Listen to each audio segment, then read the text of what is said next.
the way that you sow, right? Paul says, the way that you sow is the way that you'll receive. Now everyone says a cheerful giver will, get cheerfully receive, what, right? That's true. But also if you sow aimlessly, you will receive aimlessly. If you sow scattered, you will get scattered. That could be a good thing or a bad thing. If you sow with an anticipation for something specific, then that specific thing will be meted back to you. So this is what's happening here, right? The anticipation that you give it. If you sow with I need an car, and it will just sort of come to me at the right time, then your seed has been labeled aimless. God labels every seed, right? The word tells us that. And you are not the one, every seed is labeled generous or sparing, right? Paul tells us this. Every seed is labeled faithful or no faith, anointed or no anointing. And you are not the one with the labeling gun. The one with the labeling gun is God. Why? Because, if we give, we're like, ooh, that's a large amount. That's generous. Ooh, this one is also generous. Click. Like label all the seeds. Click, click, click, click. And it's like, oh, I don't like this person. That one is sparing. Click. But God is like, no. Each person to their own, right? To each his own. So God says, you know what is generous and you know what is sparing to you.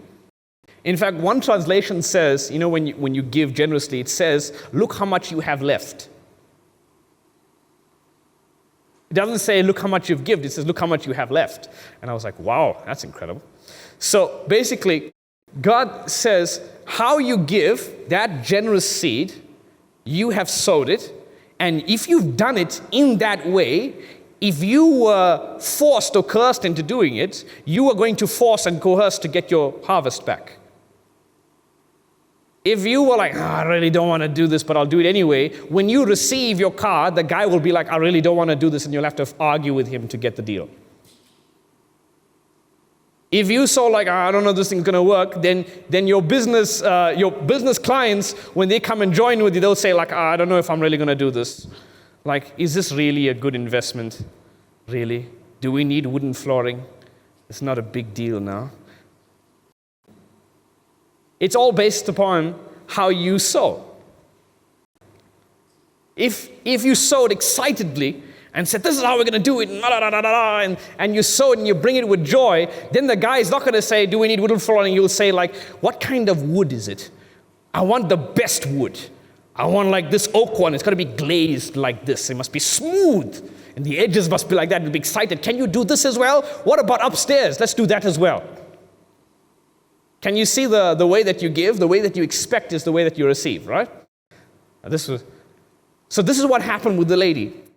She expected to receive from these vessels and the children, because giving is not a one-person thing. It's a family affair.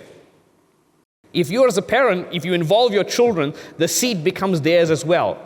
And you're like, oh, doesn't it take away from our harvest? Like, no, that's like, that's not how it works. 100-fold blessing is so large that when you give with your whole family, all of you can receive each your own harvest. And each of you guys can receive 100-fold, a huge amount.